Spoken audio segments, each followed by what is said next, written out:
আরবি যেন এইবার মনে হলো মাটি ফাঁকা হোক আর ও ঢুকে যাক সেখানে। এই লোকটা আর সবার সামনে একদম গম্ভীর হয়ে থাকে।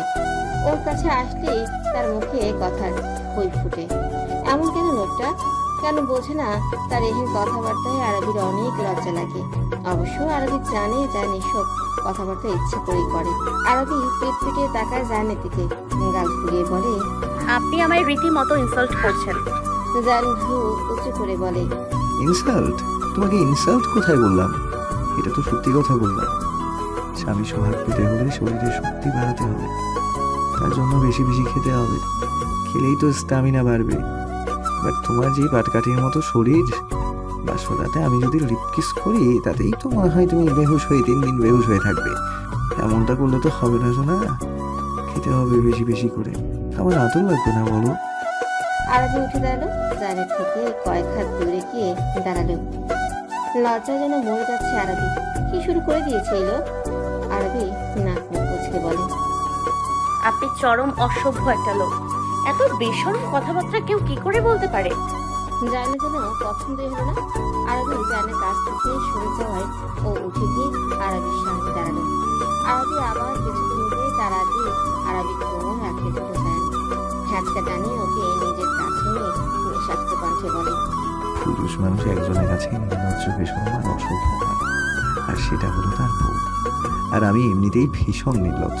আর লজ্জা পাবে মেয়েরা, ছেলেরা লজ্জা পায় নাকি? জানতাম না তো। সরুন তো আপনি।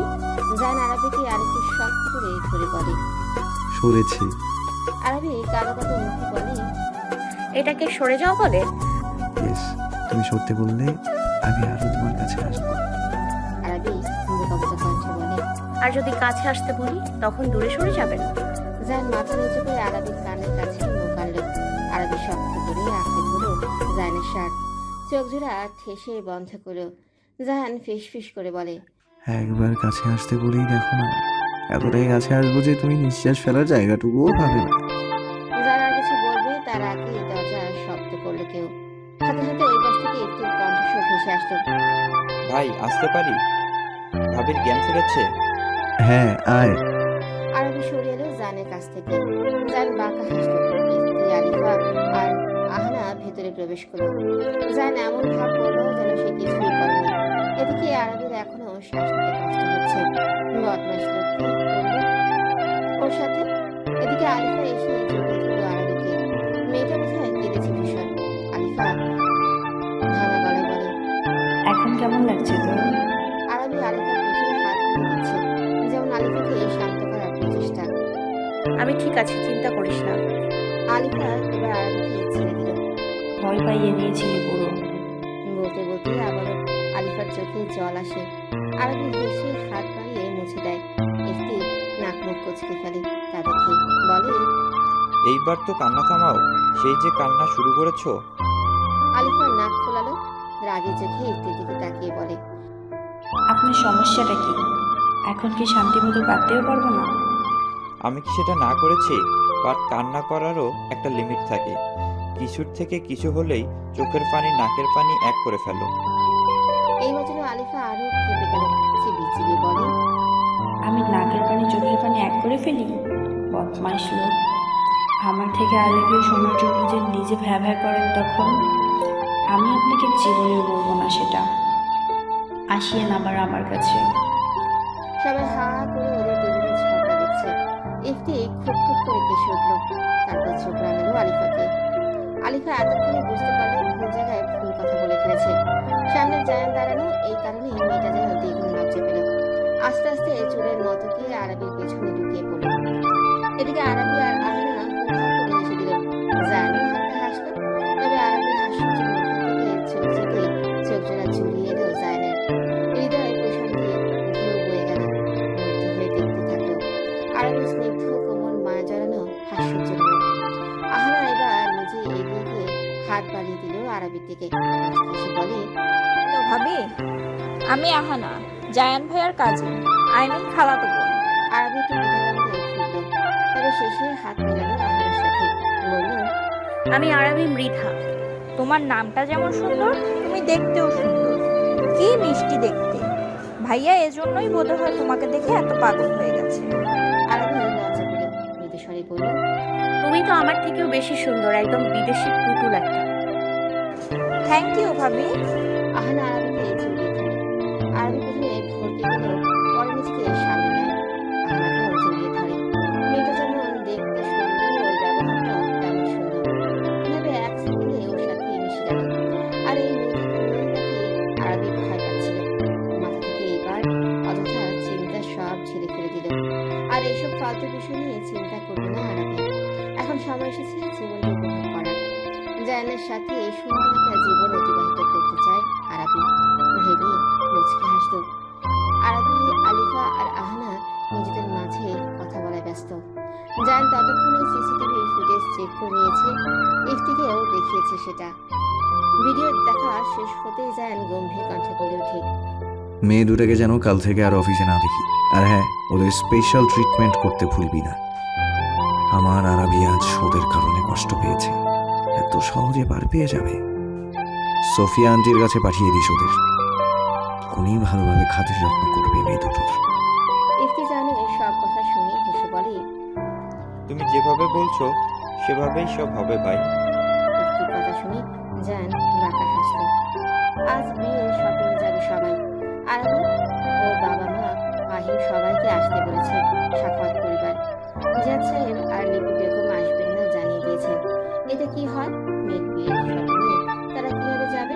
ফাহিমও যাবে না বলেছিল, কিন্তু আরবি ফাহিমকে সাথে নিয়েই যাবে। সাখাওয়াত পরিবারের সাথে এখনো আরবি মানিয়ে নিতে পারেনি।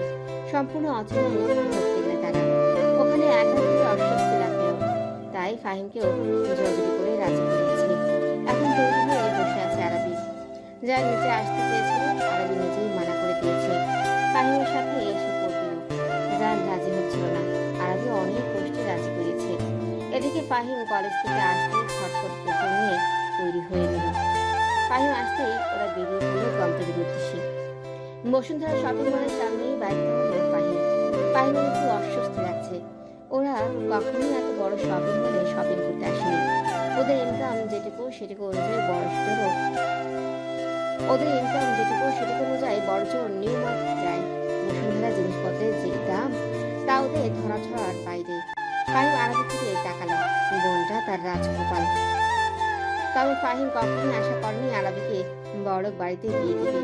ও চাইতো সামান্য 3 বেলা দুটো ভাত আর নিজের সম্মান আর ইজ্জত রক্ষার ক্ষেত্রে পরিধানে দুটো কাপড় কিনে যেন তার বোন সুখে থাকে।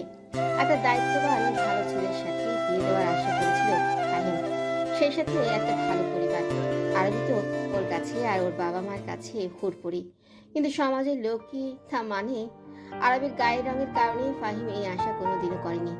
ওর বোন তো ওর কাছে অনেক সুন্দর, কিন্তু বাকিরা তো এই সৌন্দর্য বুঝবে না। কিন্তু ওপরওয়ালা ওদের উপর মনে হয় অনেকটাই সন্তুষ্ট। তাই তো এত ভালো পরিবার আর এত ভালো ছেলের কাছে বোনকে বিয়ে দিতে পারছে। সেই সাথে টাকা পয়সারও অভাব নেই, বোনটা তার রাজরানী হয়ে থাকবে। ফাহিম আরবি হাস্যজোর মুখের দিকে যতবার তাকায় ততবারই বুঝতে পারে এখানে বিয়ে দেওয়ার সিদ্ধান্ত নিয়ে কোনো ভুল করেনি ফাহিম। আরবির মুখ থেকে যে উজ্জ্বল দীপ্তি ছড়াচ্ছে, এতেই বোঝা যায় বোন তার ভীষণ খুশি এই সম্বন্ধে। এসব ভেবেই মুচকি হাসল ফাহিম। ফাহিম ঘুরে দাঁড়ালো, এখন ভিতরে যেতে হবে, কিন্তু তার আগেই দূর থেকে ছুটে আসতে থাকা নূরকে দেখে হক চকিয়ে যায়। এই মেয়ে এমন ম্যাথ রেসের প্রতিযোগিতার মতো দৌড়াচ্ছে কেন? পড়ে গেলে তখন কি হবে? তারা এতদূর আর এতগুলো মানুষ এখানে, যদি কারোর সাথে ধাক্কা লেগে যায়, যদি কোনো ছেলের সাথে ধাক্কা লাগে তখন কি হবে? এসব ভেবেই ভুল কুচকে আসে ফাহিমের। এদিকে ফাহিমের কাছে এসেই পায়ের গতিতে ব্রেক কষে নূর। থামতেই দু হাতে ভর দিয়ে হাঁপাতে লাগে। ফাহিম তীক্ষ্ণ স্বরে বলে, যেভাবে দৌড়াচ্ছিলেন মনে হচ্ছে পাগলা কুকুরের তাড়া করছিল। নূর সোজা হয়ে দাঁড়ালো। এইবার ফাহিমের দিকে চোখ ছোট ছোট করে তাকালো, বলল, বেয়াই সাহেব, আপনি কিন্তু আমাকে অপমান করছেন। ফাহিম বুকের মধ্যে দুহাত ভাঁজ করে বেঁধে বলে, তাই নাকি? তা আমি কিভাবে আপনার অপমান করলাম? ফাহিম তীক্ষ্ণ নজরে তাকালো নূরের দিকে। নূর হক চুকিয়ে গেল অমন দৃষ্টিতে। হাজারো সাহস রাখতে পারে। ফাহিম এমন দৃষ্টিতে ওর দিকে তাকালে ওর সব কিছু গুলিয়ে যায়। তাও নূর সেটা বুঝতে দিল না ফাহিমকে। উল্টো মুখ ভেঙচি কেটে বলল, আমি ভাবিকে দেখে দৌড়ে এসেছি। আপনি 1 ডিগ্রি বেশি বুঝেন বেশে। নুরবি এবার আরবিকে জড়িয়ে দিল শক্ত করে। আহ ভাবি, আমি তোমাকে ভীষণ মিস করেছি। আরবি এতক্ষণ ফাহিমের নুরবির ঝগড়া দেখছে, বেশ মজাই লাগছিল দেখতে। ওর ভাই যেভাবে কোনো মেয়ের সাথে তর্ক জড়াতে পারে তাই এই প্রথম দেখলো আরবি, তাই তো এতটা এক্সাইটেড হয়ে দেখছিল। তারপর হঠাৎ করে নুরি সেইভাবে ধরায় মেয়েটা চমকে ওঠে। পরক্ষণে নিজেকে সামনে নিয়ে নুরবিও জড়িয়ে দিল। হেসে বলে, আমিও মিস করছি। নূর এবার আরবিকে ছেড়ে দিল, তারপর গাল ফুলিয়ে বলে, মিথ্যে কথা বলছো তুমি। আরবি ভরকে যায়, আমতামতা করে বলে, মিথ্যে কথা কখন বললাম নূর? এই যে তুমি বললে তুমিও আমার মিস করছো, যদি মিস করেই থাকতে তাহলে আমাকে একটা বার ফোন দিতে, তাই না? আরবি ঠোঁটের হাসি নিভে আসল, মুখ ভার করে বলে, তোমার ফোন নাম্বার তো আমার কাছে নেই, তাই তো ফোন দিতে বলিনি। তোমার ভাইকে জিজ্ঞেস করো, আসলে আমি তোমাদের সবার কথা তার কাছ থেকে জিজ্ঞেস করি। নূর হেসে ফেলল। এইবার বলল, আরে ভাবি চিল, মন খারাপ করছো কেন? আমি তো জাস্ট মজা করলাম। তবে দোষ তোমার পরের, বুঝলে? জায়ান ভাইয়া একদিন কথা বলেছিল তোমার সাথে, আমি এতে এত করে চাইলাম কথা বলার জন্য তোমার সাথে, কিন্তু সে দিলই না। এর বিচার তুমি করবে, বুঝলে? বকা দিবে ভাইয়াকে। কে কাকে বকা দেবে? গম্ভীর স্বরের আওয়াজে চমকে ওঠে আরবি। পাশে তাকিয়ে দেখে জায়ান দাঁড়ানো ওর সাথে।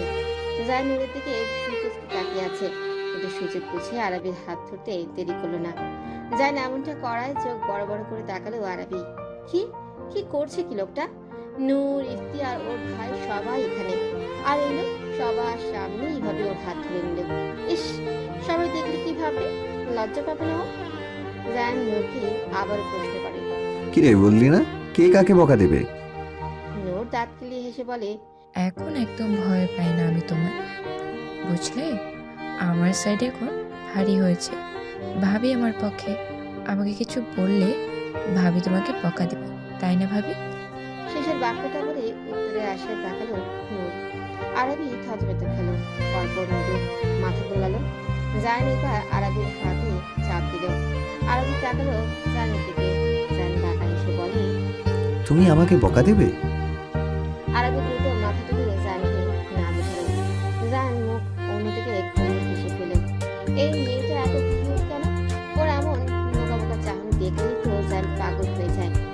বড্ড ডেসপারেট হয়ে পড়ে ও। তখন খুব করে গাছ পেতে ইচ্ছে করে মেয়েকে। তবে এতটা ডেসপারেট হলে তো হবে না। আর মাত্র কয়েকটা দিন, এই কয়েকটা দিন তো ধৈর্য ধরে থাকতেই হবে। ভাববার মাঝেই ফোনটা বেজে উঠে যায় না। জায়ান রিসিভ করে ওপাশ থেকে কথাগুলো শুনে বলে, yeah mom, we are coming, we are in the parking area. হ্যাঁ, আরবি আর ফাহিমকে এখানেই পেয়েছি। হ্যাঁ, নূরও এখানেই আছে। ফোন কাটতে জায়ান এবার সবার উদ্দেশ্যে বলে, চলো এইবার ভেতরে যাওয়া যাক, সবাই অপেক্ষা করছে। সবাই সম্মতি দিল। একের পর এক শাড়ি, লেহেঙ্গা, দোকানদার বের করেই যাচ্ছে। ঠিক কোনোটাই ভালো লাগছে না জায়ানের। জায়ানের মেজাজ খিটখিটে হয়ে গিয়েছে একদম। তারপরে নিজেকে শান্ত রেখে বলে, say me something beautiful and unique. এগুলো একটাও ভালো না। Okay sir, just 1 minute. এইবার এমন দুটো লেহেঙ্গা দেখাবো যে আপনি পছন্দ না করে থাকতেই পারবেন না। জায়ান মাথা দোলালো। দোকানে দুটো ড্রেস আনলেন, তারপর সেটা খুলে দেখালো জায়ানকে। একটা সিঁদুর লাল রঙের লেহেঙ্গা, যেটা কারো কাজ জায়ানের পছন্দ হলো না। তারপর অপর ড্রেসটা জায়ান খুলতে বললো। সেটা খুলতেই জায়ানের জন্য নজর কেড়ে নিল সাথে। একটা পাকিস্তানি রয়্যাল ব্রাইডাল গাউন, এটা কালো খয়েরি রঙের মধ্যে গোল্ডেন জরি সুতার কাজ করা, তার মাঝে হ্যাভি স্টোনের কাজ। এটার দোপাট্টাও ভীষণ সুন্দর। জায়ানের এক দেখাতেই পছন্দ হয়ে গেল। জায়ান হাসি হাসি মুখ করে বলে, এটাই ফাইনাল, এটাই নিব আমরা। আর আমি আরবি ডাক শুনে বলে, জি বলুন। যাও, এটা নিয়ে ট্রায়াল রুমে গিয়ে একটু পরে দেখে আসো। জায়ান গাউনটা নিয়ে আরবিকে ট্রায়াল রুমে নিয়ে গেল, কারণ গাউনটা বেশ ভারী। জায়ান সেটা জায়গা মতো রাখলো। আরবি ভিতরে আসলে জায়ান বলল, একা একা পড়তে পারবে নাকি আমি হেল্প করব? আরবি জায়ানকে ঠেলে বাইরে করতে করতে বলে, এই শখ কত, দেখি বাহির হন এখন। জায়ান ট্রায়াল রুমের দরজায় ঠেস দিয়ে দাঁড়িয়ে পড়ে। এখন তো এভাবে তাড়িয়ে দিচ্ছ, কিন্তু শীঘ্রই এমন একটা সময় আসবে তখন তুমি চাইলেও আমাকে সরাতে পারবে না। আরবি লজ্জা জানতো আপনি শুধু অসভ্য কথাবার্তা বলে, খারাপ লোক একটা। জায়ান হাসতে হাসতে সরে আসলো। আরবি দরজা আটকে এইবার ড্রেসটা খুলল, তাও বহু কষ্টে। অনেক যুদ্ধ করবার পর অবশেষে পড়তে সক্ষম হলো আরবি। আরবি দেখলো ড্রেসটা পুরো ঠিক আছে। না জানি ওকে কেমন লাগছে দেখতে, একটা আয়না হলে ভালো হতো। তবে আর আয়না দেখতে চাইলো না আরবি। ড্রেসটা যেহেতু জায়ানের পছন্দ হয়েছে, তো এটাই পরবে আরবি। জামাটা ঠিকই আছে ওর সাইজ অনুযায়ী। আবারও যুদ্ধ করে খুললো জামাটা, নিজেকে ঠিকঠাক করে দরজা খুললো। আরবিকে দেখে জায়ান প্রশ্ন করলো, ড্রেসটা ঠিক আছে? হুম। বেশি হেভি? তুমি চাইলে আরো কিছু দেখতে পারি আমরা? আরবি হালকা হেসে বলে, কত কিছুই তো দেখলাম, এইটাই সবচেয়ে সুন্দর, এটাই ঠিক আছে। জায়ান আবারও ড্রেসটা নিয়ে আসলো। তারপর দোকানদারকে বললো এটা প্যাক করে দিতে। এবার হলুদ আর বৌভাতের ড্রেস সিলেক্ট করলো। সেটা করতে বেশি সময় লাগলো না। হলুদের লেহেঙ্গা হলুদ রঙের মাঝে জুড়ি সুতার কাজ করা আর মিরর ওয়ার্ক করা, সেই সাথে স্টোন ওয়ার্ক তো আছে। বৌভাতের লেহেঙ্গাটা নিল ফুল ব্ল্যাক, জুড়ি সুতার কারুকাজের মধ্যে গোল্ডেন স্টোন বসানো। সবগুলো ড্রেসই নজর কাড়া। জানো ম্যাচিং সব শেরওয়ানি নিল আরবিক ড্রেসের সাথে মিলিয়ে।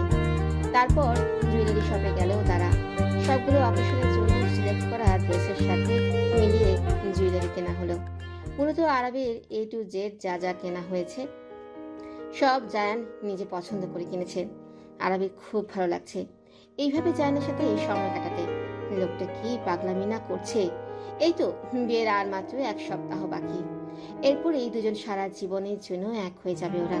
এসব ভাবলেই আরবির ধুকপুকানি যেন বেড়ে যায় দ্বিগুণ ভাবে। দেখতে দেখতে সপ্তাহখানেক কেটে গেল। আজ আরবি আর জায়ানের গায়ে হলুদ। আরবিকে সুন্দরভাবে সাজানো হয়েছে। আলিফা খুব সুন্দরভাবে সাজাতে পারে, ওই সাজিয়ে দিয়েছে আরবিকে। অবশ্য জায়ান আগেই বলে দিয়েছে কোন রকম ভারী মেকআপ করা যাবে না। সেই হিসেবে আলিফা যথেষ্ট ন্যাচারাল রাখার চেষ্টা করেছে আরবিকে। হলুদ লেহেঙ্গা গায়ে জড়ানো, হালকা সাজ, চুলগুলো কার্ল করে কাঁধের দুপাশ দিয়ে সামনে এনে রাখা হয়েছে। সম্পূর্ণ কাঁচা ফুলের গহনা দিয়ে সাজানো হয়েছে মেয়েটাকে, তাও আবার কাঠগোলাপ ফুল, যা নিজে অর্ডার করে বানিয়ে নিয়েছে এটা। হাত ভর্তি চুড়ি, সাথে 2 হাতে কাঠগোলাপের ব্রেসলেট। মেয়েটিকে পুরো ফুলের রানী লাগছে। আলিফা গালে হাত দিয়ে বলে, यार তোকে যা লাগছে না, আমি ফিদা হয়ে যাচ্ছি। জায়ান ভাইয়া দেখলে তো পুরোই পাগল হয়ে যাবে। আরবি লজ্জা মিশ্রিত হাসি দিল, বলল, তোকেও কি কম সুন্দর লাগছে? ইফতি ভাইয়া তো সবার সামনেই না তোকে জড়িয়ে ধরে রাখে, তখন দেখবো না আমি। আলিফা আরবির কথা শুনে মুখ ফুলিয়ে বলে, ওই হাদারাম তাও আবার সবার সামনে জড়িয়ে ধরবে। আর আমার চাইতেও ওর লজ্জা বেশি। আমি ওইসব লজ্জা টজ্জা পাই না।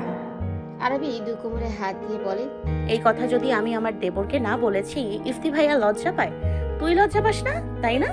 আজই এটার হাতে নাতে প্রমাণ হবে। আরবি ফোনটা বিছানা থেকে হাতে নিল। অমনি আলিফা তেড়ে এসে আরবির হাত ধরল। আরবি ভ্রু কুঁচকে ফেলল, বলল, হাত ধরলি কেন? ছাড়, ইফতি ভাইয়াকে ফোন করবো আমি। আলিফা আমতা আমতা করে বলে, আহা ছাড় না মেরি মা, আমার না ভুল হয়েছে।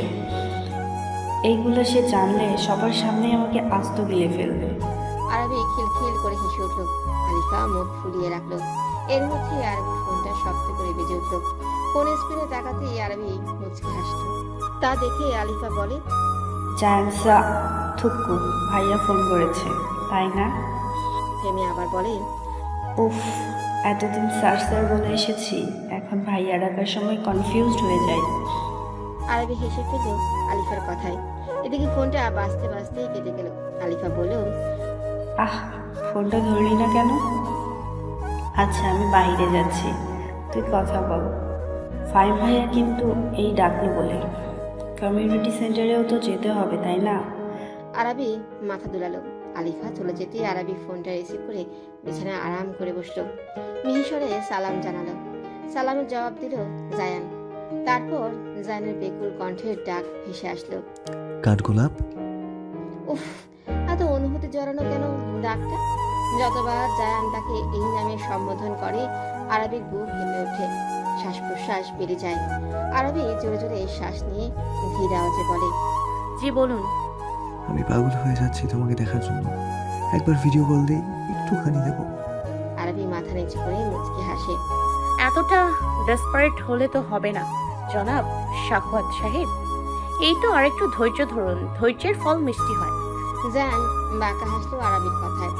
তো এখন যদি আমি ধৈর্য ধরি তাহলে আমাকে কি স্পেশাল মিষ্টিটা খাওয়াবে? আরবি বুঝলো না, জিজ্ঞাসা করলো, স্পেশাল মিষ্টি মানে? হ্যাঁ, তোমার ওই ঠোঁট জোড়ায় যে মিষ্টতা আছে তা পৃথিবীর সব মিষ্টির কাছে ফিকে। আরবি আরবির লজ্জায় ওর মুখশ্রী গরম হয়ে গেল। থেমে থেমে বলে, আবারও এসব কথাবার্তা বলছেন?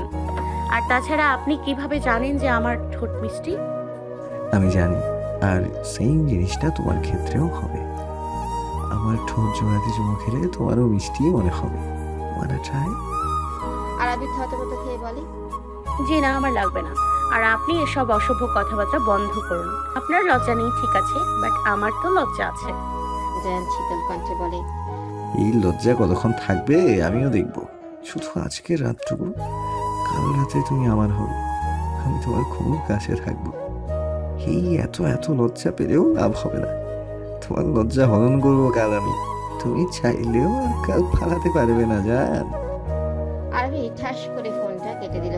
শ্বাস আটকে বসে রইল কতক্ষণ। এই লোকে এমন সব ভয়ঙ্কর কথা বলে, আরবি নিজেকে সামলে নিতে সময় লেগে যায় বহুক্ষণ। এ কোন লোকের পাল্লায় পড়লো? বসে বসে জানের কথায় থাকতে লাগলো আরবি। তার কিছুক্ষণ পরেই ফাহিমের কণ্ঠ শুনতে পাওয়া গেল আরবিকে ডাকছে। এর মাঝে আলিফা আসলে এসেই তারা দিতে লাগলো।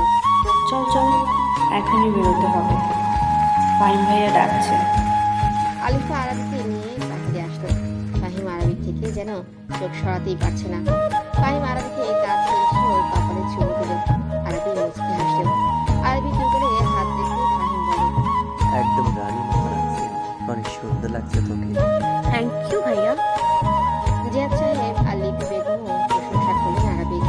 তাদের চোখ পড়ে আসছিল বারবার, তাও নিজেদের সামনে নিচ্ছিলেন।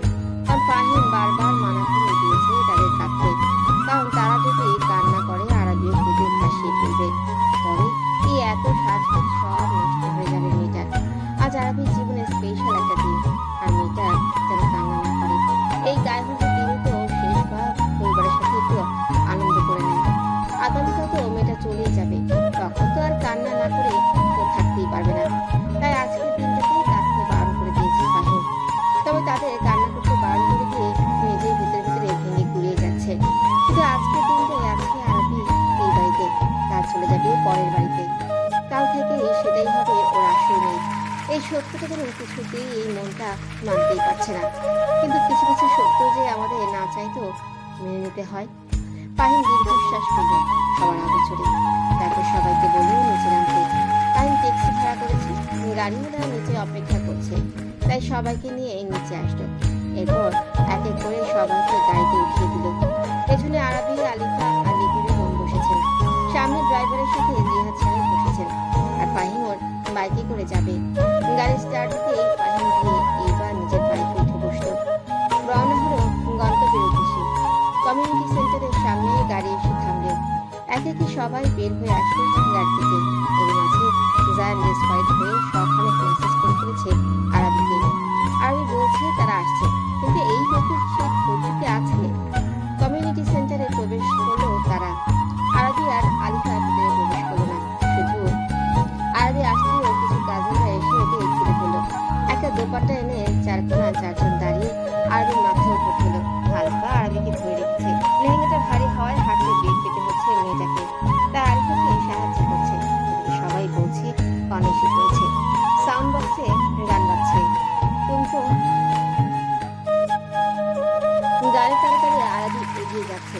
আর যতবার এগোচ্ছে ততবার যেন জানের বুকের বাপাসটায় মিষ্টি একটা ব্যথা অনুভব করছে। মেয়েটা এত সুন্দর কেন? যার যেন চোখ সরাতেই পারছে না। কাঠগোলাপ ফুলগুলো বানানোর পর যখন দেখে যান, তখন এই ফুলে গায়ে জড়ানো আরবিকে কল্পনা করে যতটা না সুন্দর লাগছিল, বাস্তবে যেন তার থেকে হাজার গুণ বেশি সুন্দর লাগছে। স্টেজের সামনে আসতে যান মুশকিল সে হাত বাড়িয়ে দিল আরবির দিকে। আরবি লাজুক হেসে জানের হাত আঁকড়ে ধরল। স্টেজে আরবিকে খুবই সাবধানে ওঠালো জায়ান। তারপর ওকে সোফায় নিয়ে বসালো। সুযোগ বুঝে আরবির কানের কাছে এসে বলল, I can comfortably say that you are the loveliest woman in this this earth. You are the most beautiful person I have ever seen. With such a beauty, you make the moon, the sun, and stars smile to me because he's the brightest. জায়ানের মুখে নিজের এমন প্রশংসা শুনে লজ্জায় মাথা নিচু করে মুচকি আসলো আরাবি। এদিকে আলিফা চিল্লিয়ে বলে, আরে জায়ান ভাইয়া কি এমন ফিস ফিস করে বলছেন আরবির কানে কানে? জায়ান হেসে সরে দাঁড়ালো। তারপর গিয়ে আরাবির পাশে বসলো। আরাবি আর চোখে জায়ানের দিকে তাকাচ্ছে। জায়ান পরেছে সবুজ রঙের একটা শেরওয়ানি, সাদা পাজামার সাথে চুলগুলো আজ বোধহয় জেল দিয়ে সেট করেছে, দাড়িগুলো আজ সুন্দরভাবে ট্রিম করা। লোকটিকে মারাত্মক সুদর্শন লাগছে। আরাবি জায়ানের দিকে একবার তাকালে যেন আর নজর সরাতেই পারে না। এত নজর করা সুদর্শন পুরুষটা আজ বাদে তার একান্ত ব্যক্তিগত মানুষ হয়ে যাবে, এটা যেন এখনো বিশ্বাসই হয় না আরাবি। সত্যি কি জানার মতো একটা মানুষকে এমন ভাগ্য করে পেয়ে গেল আরাবি? এত সহজে তাকে আপন করে পেতে যাচ্ছে। আরাবি এক দৃষ্টিতে জায়ানের দিকে তাকিয়ে রইল, কিন্তু ওকে চমকে দিয়ে জায়ান বলে উঠল, আমি জানি আমি অনেক সুদর্শন, তবে এভাবে তাকিয়ে থাকলে নজর লেগে যাবে না? আরবি থতমত খেয়ে গেল। তবে এইবার খানিকটা রেগে গিয়ে বলে, আমি তাকালেই নজর লেগে যাবে তাই না? আর আপনি যখন তাকিয়ে থাকেন তখন? আর অন্য মেয়েরা যে আপনার দিকে হা করে তাকিয়ে থাকে সেবেলা অনেক ভালো লাগে তাই না? আরবি মুখ ঘুরিয়ে বসে রইল। জায়ান মুচকি হাসল। এবার সবার আলোচনায় একটা হাত দিয়ে আরবি কোমর চেপে ধরল। চোখ বড় বড় করে তাকালো আরবি জায়ানের দিকে। জায়ান বলে, আমি তো মজা করছিলাম, আমি তো চাই তুমি আমার দিকে তাকিয়ে থাকো। আমরা দিন রাত 24 ঘন্টা একে অপরকে মন ভরে দেখবো। কি ব্যাপারটা দারুণ হয় না? আরবি জায়ানের হাতটা সরানোর চেষ্টা করতে করতে বলে, একদম না। রোম্যান্টিক একটা মেয়ে, কাল আসোই না আমার কাছে, রোম্যান্সের A to Z সব হাতে কলমে শিখিয়ে দেবো। আরবি ক্লান্ত হয়ে বসে রইল। এই লোকের সাথে জীবনেও পারবে না ও। আর জায়ান সে তো ব্যস্ত হয়ে রইল তার প্রিয়তমকে জ্বালাতন করতে। তবে আরবির ভালোই লাগে জায়ানের এমন দুষ্টুমি। উপরে উপরে যতই রাগ দেখাক না কেন, আরবি আরো বেশি করে চায় জায়ান আরবির সাথে এমন করেই থাকুক, এইভাবেই তাকে উত্তপ্ত করুক। জায়ানের এই খুনসুটিগুলো আরবি ভীষণ উপভোগ করে। এভাবে খুনসুটির মধ্য দিয়ে জায়ান আরবির হলুদ সন্ধ্যা শেষ হলো। জায়ান আরবির ফটো সেশন চললো। সবাই হলুদ ছোঁয়ালো দুজনকে, নাচ গান চললো। আরবির হাতে মেহেদিও পরানো হলো। বেশ সুন্দরভাবেই সবটা শেষ হলো।